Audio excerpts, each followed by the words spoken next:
Pas très naturel comme façon de saluer, n'est-ce pas? Pourtant, c'est le type de mouvement actuellement proposé aux personnes amputées du bras qui portent des prothèses. Mon projet de thèse vise à rendre le contrôle de ces prothèses plus naturel. Votre cerveau est un marionnettiste. Il tire sur les ficelles de votre squelette, vos muscles, afin d'actionner les différentes articulations de votre bras en même temps et d'atteindre votre objectif. Quand une personne est amputée, une partie du squelette et des ficelles a disparu. Certaines ficelles sont-elles simplement cassées, c'est-à-dire qu'elles sont encore reliées à votre cerveau, mais qu'elles n'ont plus d'articulation à faire bouger. On vous propose alors un nouveau squelette, une prothèse. Pour contrôler ce nouveau squelette, vous devrez utiliser les ficelles cassées restantes. Seulement, ce n'est pas si facile d'apprendre ces nouveaux tours à votre marionnettiste. C'est comme apprendre un nouveau langage.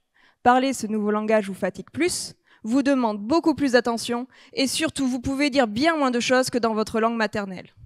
Dans notre cas, c'est même pire, car plus la partie disparue du squelette est importante, plus vous aurez d'articulations sur votre prothèse, et moins vous aurez de ficelles restantes pour les contrôler.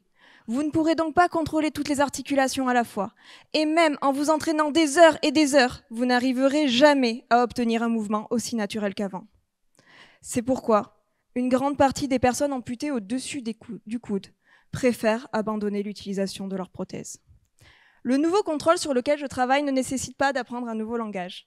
Pour l'utiliser, il suffit de faire des mouvements naturels avec son épaule et son moignon. En effet, on sait que le cerveau est un marionnettiste avec ses petites habitudes. Quand il veut faire un mouvement, il fait bouger votre bras selon une chorégraphie bien définie. Et tous les cerveaux humains ont tendance à faire les mêmes mouvements de la même façon. Par exemple, à part peut-être la reine d'Angleterre, il est peu probable de voir quelqu'un saluer naturellement comme cela, non? J'ai donc entraîné un assistant marionnettiste à comprendre la chorégraphie initiée par l'utilisateur de la prothèse en se basant sur des mouvements de personnes non amputées. Cet assistant est une intelligence artificielle à qui j'ai montré que si je place mon squelette comme ceci et que le tour que je souhaite effectuer est d'attraper une bouteille placée là-bas, alors ma prothèse doit être placée ainsi. Puis, je lui ai demandé d'assister des personnes amputées au-dessus du coude. Et le moins que l'on puisse dire, c'est que notre assistant a réussi à se rendre utile, puisqu'il a permis aux personnes amputées d'attraper des bouteilles aussi vite que des personnes non amputées. Seulement, ces études ont été réalisées dans un environnement virtuel. Ma 3e année de thèse consistera donc à adapter mon petit assistant aux défis du monde réel, afin de permettre enfin aux personnes amputées du bras de contrôler leurs prothèses naturellement. Merci.